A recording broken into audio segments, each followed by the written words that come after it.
दोस्तों, आपका स्वागत है सक्सेस मिरर एबी शेवतकर इस चैनल पर। आज हम केबीसी के लिए जो महत्वपूर्ण ऐतिहासिक व्यक्ति है और उनके जो उपनाम है उनके बारे में उनकी सूची हम आज देखेंगे।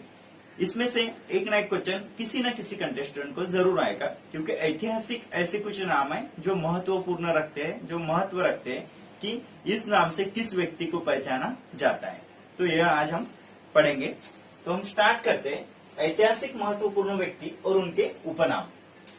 जैसे पंडित जवाहरलाल नेहरू को शांति दूत के नाम से पहचाना जाता है। पंडित जवाहरलाल नेहरू को शांति दूत के नाम से पहचाना जाता है, जो भारत के फर्स्ट पीएम थे। लाल बहादुर शास्त्री को मैन ऑफ द पीस के नाम से पहचाना जाता है। लाल बहादुर शास्त्री को मैन ऑफ द पीस के नाम से पहचाना जाता है। चार्ल्स एंडुल्स, अब यहाँ पे ध्यान रखना जरूरी है, दीनबंधु और देशबंधु। दीनबंधु नाम से चार्ल्स एंडुल्स को पहचाना जाता है और देशबंधु के नाम से चित्तरंजन दास को पहचाना जाता है। चित्तरंजन दास को देशबंधु के नाम से पहचाना जाता है, जिन्होंने स्वराज पार्टी की निर्मित की थी, स्थापना की थी 1923 में। लोकनायक के नाम से जयप्रकाश नारायण, ये तो फेमस व्यक्तिमत्व है, इनके बारे में सबको मालूम है। लोकनायक के नाम से जयप्रकाश नारायण को पहचाना जाता है। हिंदू नेपोलियन को स्वामी विवेकानंद को हिंदू नेपोलियन के नाम से पहचाना जाता है। स्वामी विवेकानंद, जिन्होंने रामकृष्ण मठ की स्थापना की थी। हिंदू नेपोलियन स्वामी विवेकानंद, जिन्होंने हिंदू महासभा में हिंदू ग्रंथ के बारे में और उनके व्याख्यान, हिंदू ग्रंथ का महत्व, उन्होंने हिंदू जो अंतरराष्ट्रीय हिंदू सम्मेलन भरा था वहां पे उन्होंने कहा था कि हिंदू ग्रंथ का महत्व कितना है, इस बारे में स्वामी विवेकानंद ने वहां पे जानकारी दी थी। उन्हें हिंदू नेपोलियन के नाम से पहचाना जाता है। और राजा जी यानी चक्रवर्ती राजगोपालचारी को राजा जी के नाम से पहचाना जाता है। इसके बाद नेक्स्ट रविंद्रनाथ टैगोर, जिनको गुरुदेव और विश्व कवि के नाम से पहचाना जाता है। रविंद्रनाथ टैगोर का एक फेमस बुक है जो 1908 में लिखा गया था, जिसका नाम है गीतांजलि।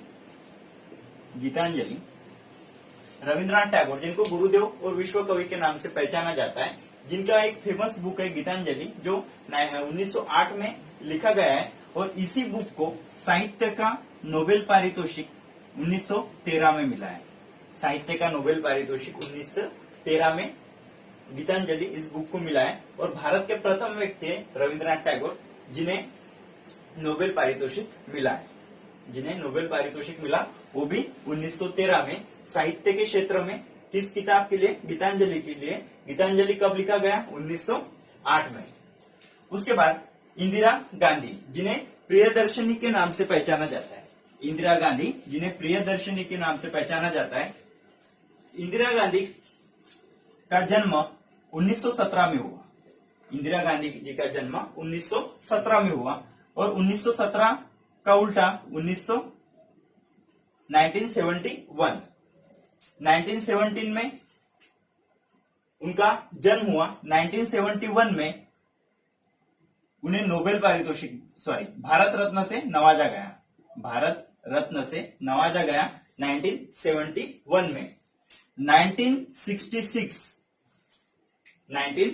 22 जनवरी 1966 को वह प्रथम बार पीएम बने। 1966 को वो भारत के प्रथम महिला पीएम के नाम से उन्हें वहां पे नवाजा गया। प्रथम महिला इंदिरा गांधी 1966 में वो प्रथम पीएम बने। 1971 में उन्होंने गरीबी हटाओ की घोषणा की। जो 5 ईयर प्लान, 5वां 5 ईयर प्लान था, उसमें 1971 में गरीबी हटाओ की घोषणा इंदिरा गांधी ने प्रथम बार की थी।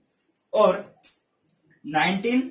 1984 में उन्हें उनकी हत्या कर दी गई। 1984 में उनकी हत्या कर दी गई। 1984 में उनकी हत्या कर दी गई। सतवंत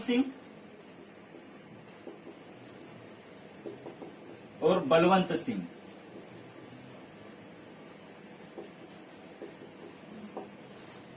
यह दो जो सिख नागरिक थे, जो उनके बॉडीगार्ड थे, उन्होंने 1984 में उनकी हत्या की, सतवंत सिंह और बलवंत सिंह ने। 1917 में जन्म हुआ, 1984 को उनका मृत्यु हुआ 31 अक्टूबर 1984। 1971 को उन्हें भारत रत्न से नवाजा गया। 1966 को वह प्रथम महिला थी जो भारत की पीएम बनी। 1971 में गरीबी हटाओ की उन्होंने घोषणा की। 1984 में उनका मृत्यु हुआ, उनकी हत्या कर दी। किसने की? सतवंत सिंह और बलवंत सिंह। और 1975 में उन्होंने आनी बानी की घोषणा की थी, 1975 में।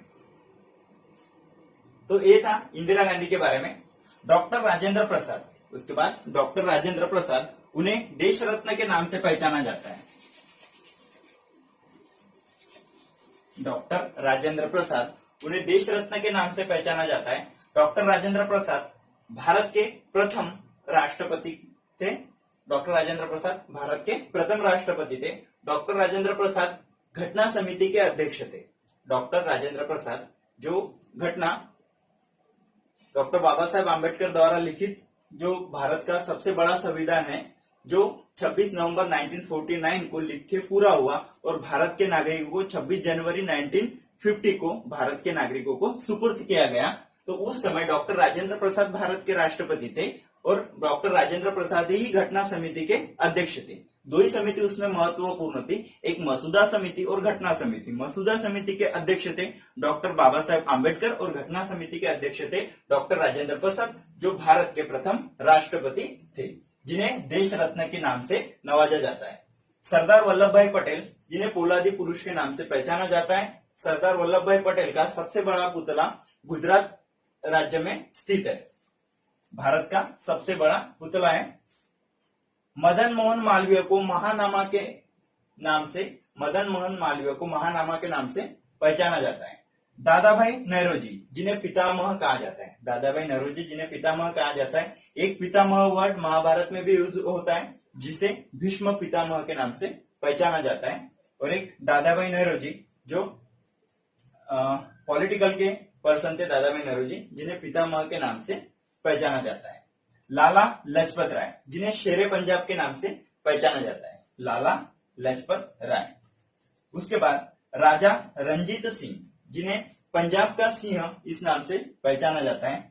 सरोजिनी नायडू, भारत कोकिला, भारत की प्रथम महिला राज्यपाल थी सरोजिनी नायडू, जिन्हें भारत कोकिला के नाम से पहचाना जाता है। और लता मंगेशकर, जिन्हें गान कोकिला के नाम से पहचाना जाता है। भारत कोकिला सरोजिनी नायडू और गान कोकिला लता मंगेशकर। यहाँ पे थोड़ा कंफ्यूजन हो सकता है, इसलिए यहाँ पे थोड़ा अच्छी तरह ध्यान दीजिए।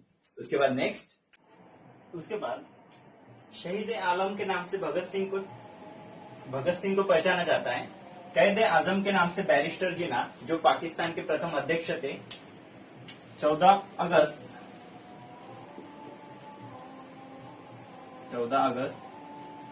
1947 जब पाकिस्तान स्वतंत्र हुआ था, तो पाकिस्तान के प्रथम अध्यक्ष के रूप में बैरिस्टर जिन्ना थे और बैरिस्टर जिन्ना को कैद आजम के नाम से पहचाना जाता है।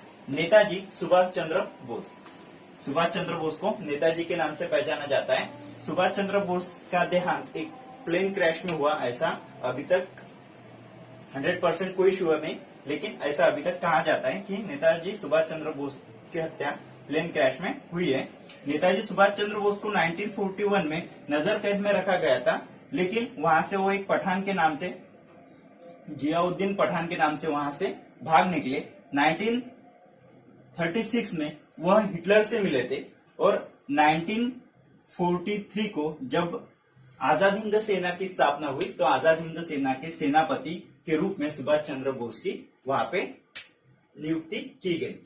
और योगी के नाम से अरविंद घोष को पहचाना जाता है। योगी के नाम से अरविंद घोष को यहाँ पे पहचाना जाता है। तो इस प्रकार जो ऐतिहासिक उपनाम और जो व्यक्ति है और उनके उपनाम है, यह एक महत्वपूर्ण सब्जेक्ट था, एक महत्वपूर्ण विषय था। आपको किस सिस्टम से इसको ध्यान में रख सकते हैं, उस सिस्टम से आप इसको ध्यान में रखिए। ओके दोस्तों, ऑल द बेस्ट।